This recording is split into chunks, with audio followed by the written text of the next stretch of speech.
क्या आप एक ऐसे सफर पर चलना चाहेंगे जो समय की सीमाओं को तोड़ता है? एक ऐसी कहानी सुनना चाहेंगे जिसने हमारे ब्रह्मांड को देखने का नजरिया हमेशा के लिए बदल दिया? ये कहानी है एक ऐसे इंसान की जिसका नाम ही जीनियस का पर्याय बन गया।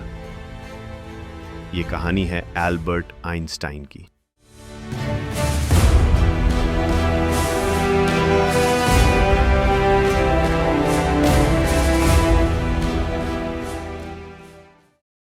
अध्याय 1, जिज्ञासा की पहली चिंगारी। अक्सर कहा जाता है कि महानता की शुरुआत मुश्किलों से होती है। आइंस्टीन के बारे में भी एक कहानी मशहूर है कि वे पढ़ाई में कमजोर थे, गणित में फेल हो गए थे।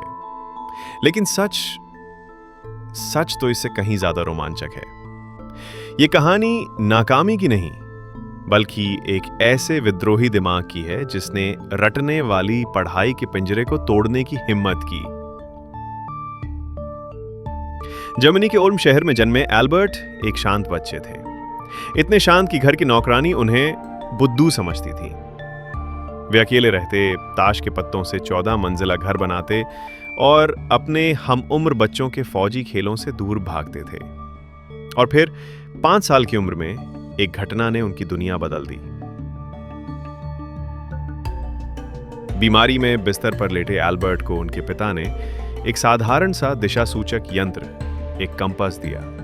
उस बच्चे के लिए यह किसी जादू से कम नहीं था।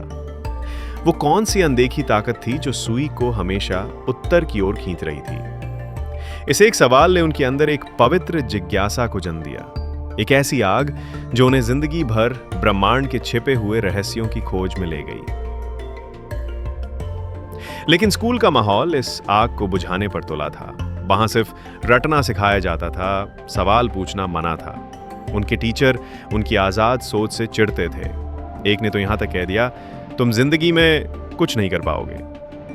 लेकिन यह विद्रोही रुकने वाला नहीं था। 15 साल की उम्र में उन्होंने स्कूल छोड़ दिया, जर्मनी की नागरिकता त्याग दी और आजादी की तलाश में निकल पड़े। लोगों ने कहा वो फेल हो गया, लेकिन सच तो यह है कि उन्होंने गणित और विज्ञान की परीक्षा में शानदार नंबर पाए थे। वे सिर्फ उन विषयों में पीछे थे जिन्हें उनका जिज्ञासु मन गैर जरूरी समझता था। उनकी 1897 के ग्रेड्स इस बात का सबूत हैं। ग्राउडली गणित, भौतिकी, इतिहास सब में अव्वल। ये एक असफल छात्र की नहीं, बल्कि एक ऐसे जीनियस की कहानी है जिसने अपनी राह खुद बनाई।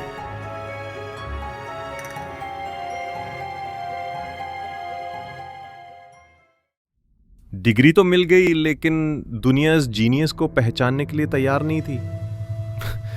प्रोफेसरों ने नौकरी देने से मना कर दिया। 2 साल तक भटकने के बाद उन्हें स्विट्जरलैंड के एक पेटेंट ऑफिस में क्लर्क की नौकरी मिली। बाहर से देखने पर यह एक हार थी, लेकिन असल में यह उनकी सबसे बड़ी जीत थी। आइंस्टाइन ने इस ऑफिस को वो सांसारिक मठ कहा जहां मैंने अपने सबसे खूबसूरत विचार सोचे।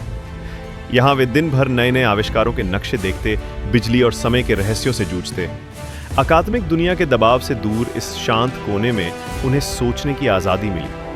और फिर आया 1905, इतिहास का वो चमत्कारी साल। उस गुमनाम पेटेंट क्लर्क ने कुछ ही महीनों में 4 ऐसे लेख लिखे जिन्होंने विज्ञान की दुनिया में भूचाल ला दिया। एक ने प्रकाश की प्रकृति को बदला, दूसरे ने परमाणुओं के अस्तित्व को साबित किया, तीसरे ने समय और अंतरिक्ष के नियमों को तोड़ा और चौथे ने दुनिया को उसका सबसे प्रसिद्ध समीकरण दिया, E=mc²। एक ही साल में 4 धमाके। लेकिन दुनिया को यह समझने में 9 साल और लगे कि यह क्लर्क कोई साधारण इंसान नहीं, बल्कि एक युग बदलने वाला वैज्ञानिक है। कभी कभी सबसे बड़ी क्रांतियां शांत कोनों में ही जन्म लेती हैं। आइंस्टाइन के हथियार गणित के फॉर्मूले नहीं, बल्कि उनकी कल्पना थी। वे अपने दिमाग में ही ब्रह्मांड के सबसे बड़े प्रयोग कर लेते थे। चलिए उनके साथ एक ऐसे ही सफर पर चलते हैं। कल्पना कीजिए, आप सिर्फ 16 साल के हैं और एक प्रकाश की किरण का पीछा कर रहे हैं। अगर आप उसे पकड़ लें तो क्या होगा? प्रकाश जम जाएगा, रुक जाएगा। लेकिन यह तो नामुमकिन है। इसी पहेली ने उन्हें क्रांतिकारी विचार दिया। अगर प्रकाश की गति नहीं बदल सकती तो कुछ और बदलना होगा, और वो चीज थी समय। जी हां, गति के साथ समय धीमा हो जाता है। ये एक सोच थी जिसने सापेक्षता के सिद्धांत की नींव रखी।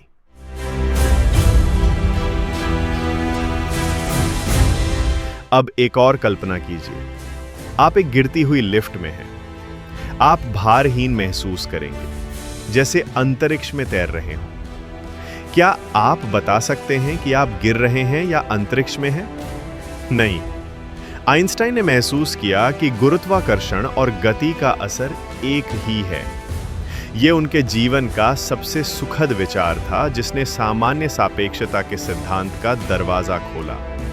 गुरुत्वाकर्षण कोई खिंचाव नहीं, बल्कि खुद स्पेस टाइम का मुड़ना है। आइंस्टाइन कहते थे, कल्पना ज्ञान से ज्यादा जरूरी है, क्योंकि ज्ञान हमें बताता है कि क्या है, लेकिन कल्पना हमें वहां ले जाती है जहां कुछ भी हो सकता है। उनकी जिज्ञासा ही उनकी ताकत थी। वो 5 साल का बच्चा जो कंपास को देखकर हैरान था, वो पूरी जिंदगी बस सवाल पूछता रहा।